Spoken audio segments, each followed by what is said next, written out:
నిర్ణయిస్తాను.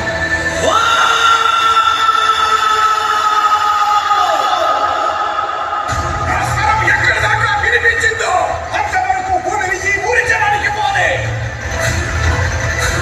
గుర్తు పెట్టుకో, ఆ వెంట ఉగ్రరూపి గుడికి కూడా వస్తాడు.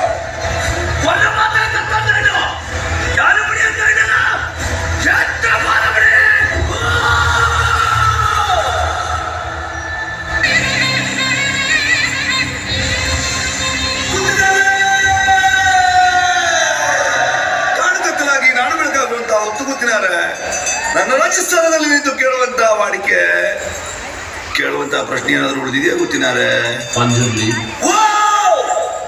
ఈ ఆస్తి భూమి ఇవేవి కూడా ఈ ఊరి వాళ్ళే కావు. ఊరుకురా, మాట్లాడుకో. సరే, మీది కూడా కాదు, నాది. దీన్ని నువ్వు నాకు తిరిగి ఇచ్చేయాలి. ಕೋರ್ಟಿಗೆ ಹೋಗ್ತಿ, ಆದ್ರೆ ನಿನ್ನ ತೀರ್ಮಾನ ಮೆಟ್ಲಲ್ಲಿ ನಾನು ಮಾಡ್ತೀನಿ. ಜಾಗ ಊರಿನವ್ರದ್ದು. ಅದರ ತೀರ್ಮಾನ ಇವತ್ತಲ್ಲ, ముందొందు కాలం బరಬೇಕಾಗ್ತದೆ. ఊరు వాళ్ళకి చెందిందా? ఇది దేవుడు మాట్లాడుతున్నాడా, దేవుడు నర్తకుడు మాట్లాడుతున్నాడా? ದೈವವ ನರ್ತಕನ ಇವತ್ತೇ ತೀರ್ಮಾನ ಆಗಲಿ. ನರ್ತಕನಾದ್ರೆ ನಾನು ನಿಮಗೆ ಸಿಗುವಂತವನಾಗ್ಲಿ, ದೈವವಾದ್ರೆ